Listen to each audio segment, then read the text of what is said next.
I Danmark er blod noget, vi frivilligt giver til hinanden. Men færre mænd end kvinder vælger at melde sig som bloddonorer og mærke det lille prik, der kan redde liv. Det er især de unge mænd, der er svære at få fat i. Normalt er der liv og glade dage i 2H på Odense Tekniske Gymnasium. Men når spørgsmålet kommer til bloddonation, mange af jer har doneret blod. Ja, så bliver der pludselig stille. Der er nemlig ingen bloddonorer blandt de 25 elever. Nej, jeg er ikke bloddonor. Nej, jeg er ikke bloddonor. Jeg har fået noget at spise og drikke. Ja. Hos Blodbanken i Kolding ser Katrine Bay også denne tendens i sit daglige arbejde. Der er nok flest kvinder. Hun er ikke i tvivl om, hvorfor flere bør melde sig. Ja, det er en nødvendighed. Vi har et sygehusvæsen, der også skal drives, og de patienter, der ligger deroppe, de skal ikke mangle blod. Så det er simpelthen nødvendigt. Selvom de danske kvinder flot og flittigt viser deres ansigt i blodbankerne, er der stadig efterspørgsel på flere mænd. Mænd er ofte mere stabile donorer end kvinder, da de ikke oplever jernmangel i forbindelse med menstruation, bliver gravide, da de ofte vejer mere og har en større mængde blod i kroppen, så man derfor kan tappe mere af gangen. Blodet består af røde blodlegemer, blodplader og plasma.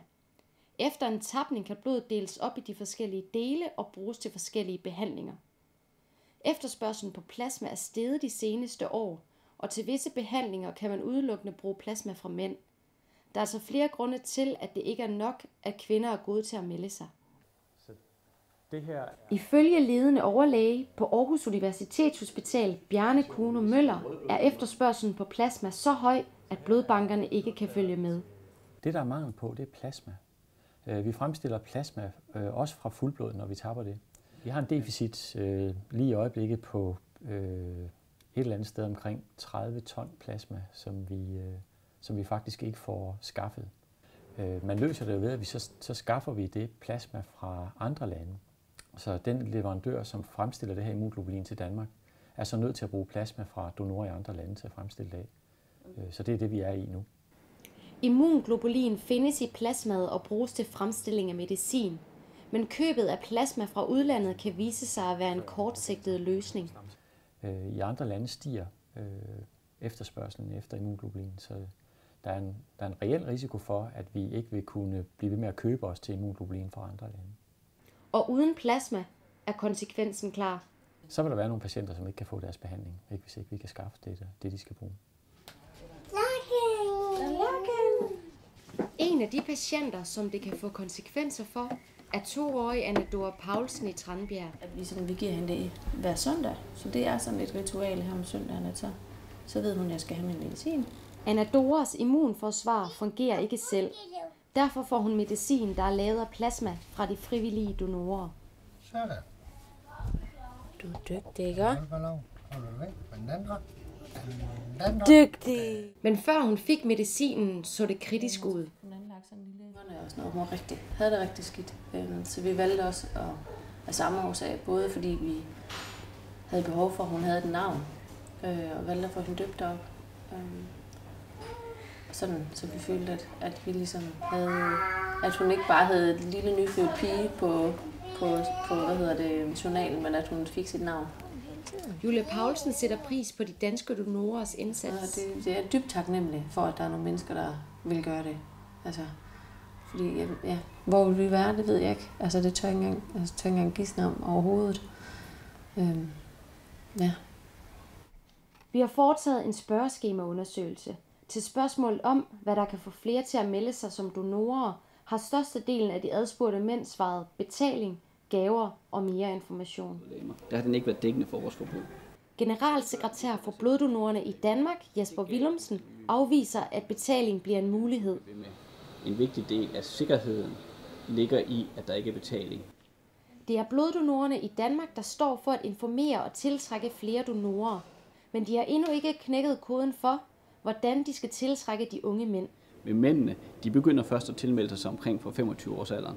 Og vi har prøvet med kampagner, vi har prøvet med information.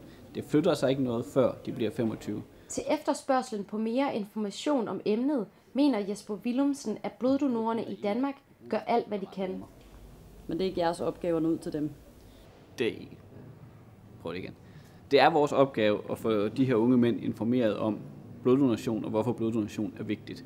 Men vi kan ikke værge dem alligevel, før de bliver 25. Det er spildt krudt og vil koste en masse ressourcer at prøve at værge dem, eller prøve at give dem information, for de reagerer ikke på det. Tilbage i 2H på Odense Tekniske Gymnasium.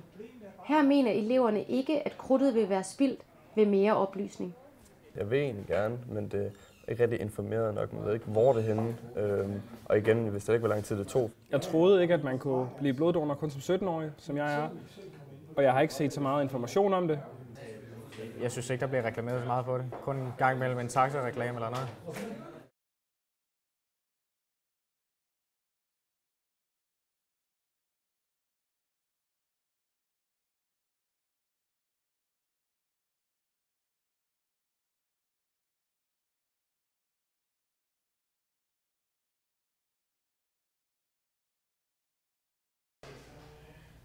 I Danmark er blod noget, vi frivilligt giver til hinanden. Men færre mænd end kvinder vælger at melde sig som bloddonorer og mærke det lille prik, der kan redde liv. Det er især de unge mænd, der er svære at få fat i.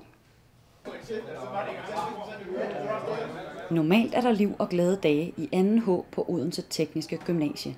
Men når spørgsmålet kommer til bloddonation, Mange af jer har doneret blod. ja, så bliver der pludselig stille. Der er nemlig ingen bloddonorer blandt de 25 elever. Nej, jeg er ikke bloddonor. Nej, jeg er ikke bloddonor. Du har fået noget at spise og drikke. Ja. Hos Blodbanken i Kolding ser Katrine Bay også denne tendens i sit daglige arbejde. Der er nok flest kvinder. Hun er ikke i tvivl om, hvorfor flere bør melde sig. Ja, det er en nødvendighed. Vi har et sygehusvæsen, der også skal drives, og de patienter, der ligger deroppe, de skal ikke mangle blod. Så det er simpelthen nødvendigt. Selvom de danske kvinder flot og flittigt viser deres ansigt i blodbankerne, er der stadig efterspørgsel på flere mænd. Mænd er ofte mere stabile donorer end kvinder, da de ikke oplever jernmangel i forbindelse med menstruation, bliver gravide, da de ofte vejer mere og har en større mængde blod i kroppen, så man derfor kan tappe mere af gangen. Blodet består af røde blodlegemer, blodplader og plasma. Efter en tapning kan blodet deles op i de forskellige dele og bruges til forskellige behandlinger. Efterspørgslen på plasma er steget de seneste år, og til visse behandlinger kan man udelukkende bruge plasma fra mænd. Der er altså flere grunde til, at det ikke er nok, at kvinder er gode til at melde sig. Det her er... Ifølge ledende overlæge på Aarhus Universitetshospital, Bjarne Kuno Møller, er efterspørgslen på plasma så høj, at blodbankerne ikke kan følge med. Det, der er mangel på, det er plasma. Vi fremstiller plasma også fra fuldblod, når vi tapper det. Vi har en deficit lige i øjeblikket på et eller andet sted omkring 30 ton plasma, som vi faktisk ikke får skaffet.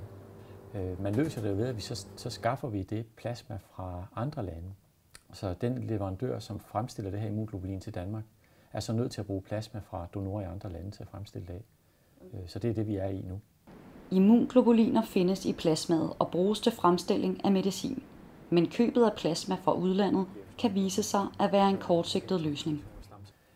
I andre lande stiger efterspørgselen efter immunglobulin, så der er en reel risiko for, at vi ikke vil kunne blive ved med at købe os til immunglobulin fra andre lande. Og uden plasma er konsekvensen klar. Så vil der være nogle patienter, som ikke kan få deres behandling, hvis ikke vi kan skaffe det de skal bruge. En af de patienter, det kan få konsekvenser for, er 2-årige Anna Dora Paulsen fra Tranbjerg. Vi giver hende det hver søndag, så det er sådan et ritual her om søndagen, at så ved hun, at jeg skal have min medicin. Anna Doras immunforsvar fungerer ikke selv. Derfor får hun medicin, der er lavet af plasma fra de frivillige donorer. Du er dygtig, ikke? Dygtig! Men før hun fik medicinen, så det kritisk ud. Og hun havde det rigtig skidt, så vi valgte også af samme årsag, både fordi vi havde behov for, at hun havde et navn, og valgte at få hende døbt op. Sådan, så vi følte, at vi ligesom havde, at hun ikke bare havde et lille nyfødt pige på på journalen, men at hun fik sit navn. Julie Paulsen sætter pris på de danske donorers indsats. Jeg er dybt taknemmelig for, at der er nogle mennesker, der vil gøre det. Altså, fordi, ja, hvor vil vi være, det ved jeg ikke. Altså, det tør jeg ikke engang gisne om overhovedet. Ja. Vi har foretaget en spørgeskemaundersøgelse. Til spørgsmålet om, hvad der kan få flere til at melde sig som donorer, har størstedelen af de adspurgte mænd svaret betaling, gaver og mere information. Generalsekretær for bloddonorerne i Danmark, Jesper Willumsen, afviser, at betaling bliver en mulighed. En vigtig del af sikkerheden ligger i, at der ikke er betaling. Det er bloddonorerne i Danmark, der står for at informere og tiltrække flere donorer. Men de har endnu ikke knækket koden for, hvordan de skal tiltrække de unge mænd. Mændene, de begynder først at tilmelde sig omkring for 25 års alderen. Og vi har prøvet med kampagner, vi har prøvet med information.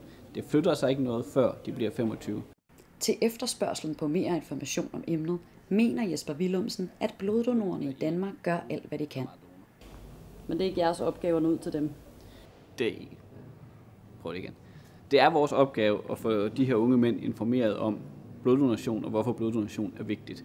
Men vi kan ikke værve dem alligevel, før de bliver 25. Det er spildt krudt og vil koste en masse ressourcer at prøve at værve dem, eller prøve at give dem information, for de reagerer ikke på det.